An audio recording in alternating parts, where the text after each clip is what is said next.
Yes, well, some of you have probably read Thomas Kuhn's book, The Structure of Scientific Revolutions, where he shows, that it's never the way they tell it afterwards.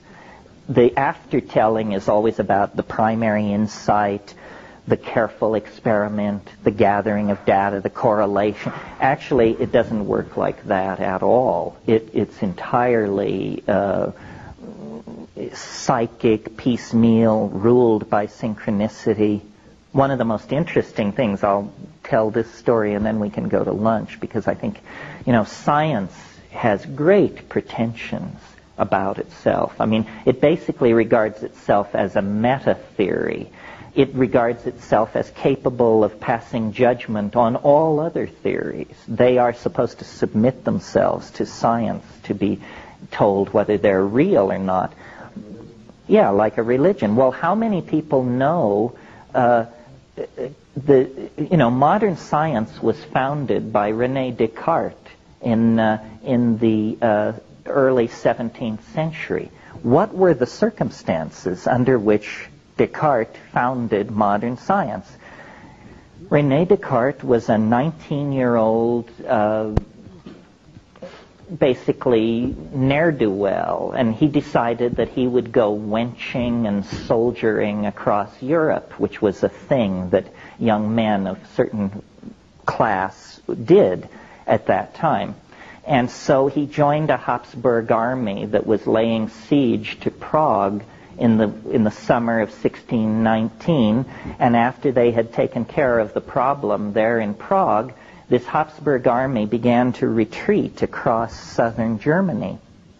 And on the evening of, now there's a lot of arm wrestling about this, but let's just say the 17th of August, 1619, this army made camp near the little town of Ulm in southern Germany, which, synchronicity freaks, pay attention, Ulm will later be the birthplace of Albert Einstein.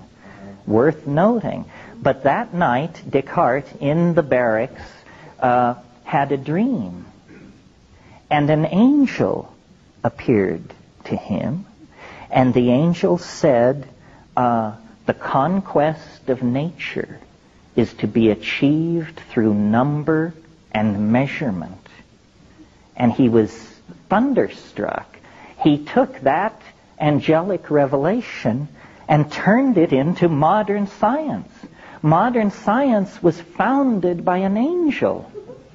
They don't tell you this at MIT. It's astonishing how things which claim roots in rationalism are actually among some of the most irrational productions in the historical continuum. It appears that our development, our history, our histories have always been created at the promptings of invisible voices.